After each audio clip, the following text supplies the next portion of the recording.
Hi అండి, అందరికీ నమస్కారము.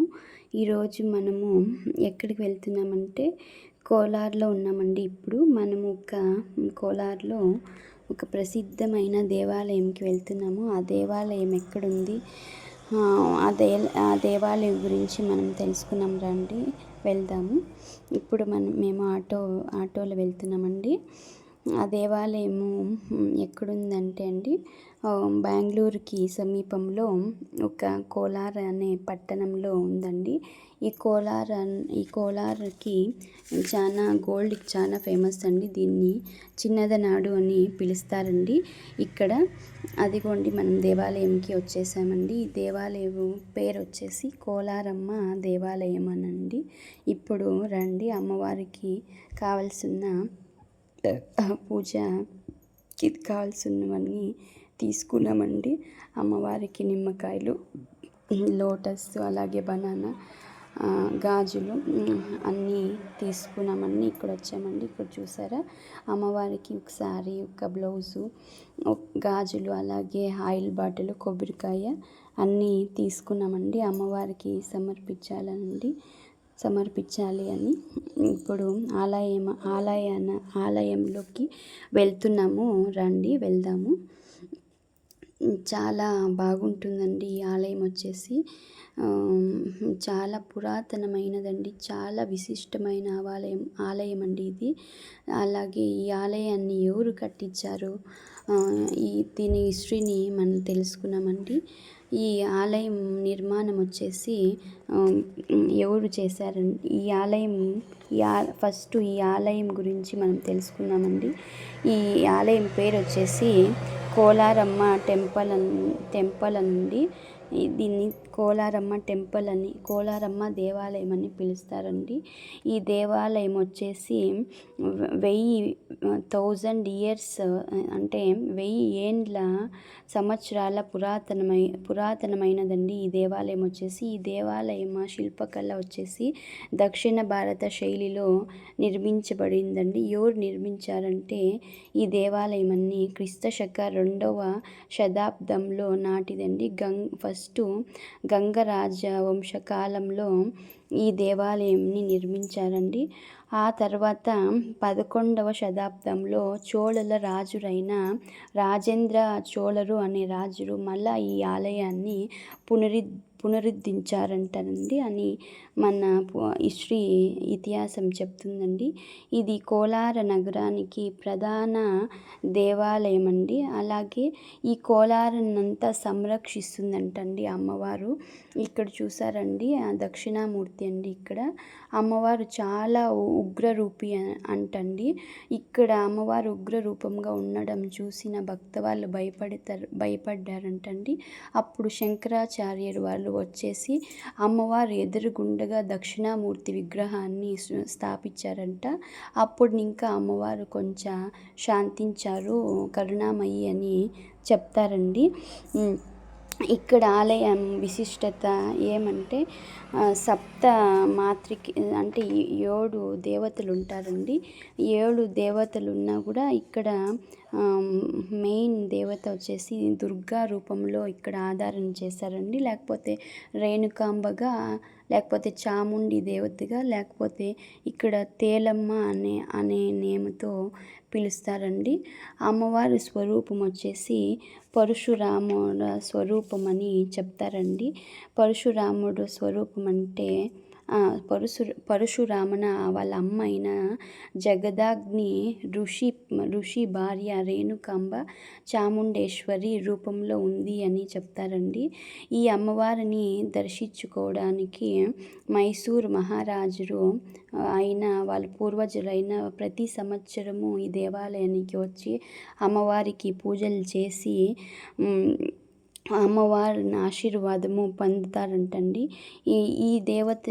ఇక్కడున్న అమ్మవారిని మనం డైరెక్ట్గా చూడకూడదంటండి. ఎందుకంటే అమ్మవారు ఉగ్ర రూపంలో ఉంటారంటే, ఫస్ట్ మనము అమ్మవారిని ఒక అద్దంలో చూడాలండి.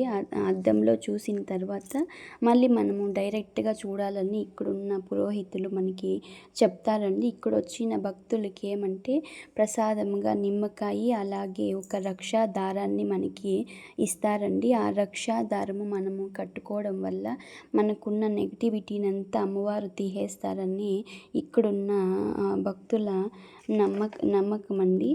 ఈ ఆలయ వాస్తుశిల్ప వచ్చేసి ద్రావిడ విమాన శైలిలో నిర్మించబడిందండి. గ్రానైట్ రాళ్ళతో నిర్మించిన ఈ ఆలయంలో శిల్పకళ చెక్కబడిన విగ్రహాలు కనిపిస్తాయండి. ఈ ఆలయం లోపల కన్నడ మరియు తమిళ భాషల్లో 30కి పైగా ప్రాచీన శాసనాలు ఉన్నాయండి. ఈ కోలారమ్మ ప్రధాన దేవత అయిన దుర్గాదేవి రూపంలో లేకపోతే ఈ కోలారమ్మ ప్రాంతాన్ని శతాబ్దాలుగా సంరక్షిస్తున్నట్లు ఇక్కడ నమ్ముతారండి కోలార ప్రజలంతా. చేలమ్మ, ఈ ఆలయం పేరు మరో దేవతను చేలమ్మ లేకపోతే తేలు దేవత అని కూడా పిలుస్తారండి.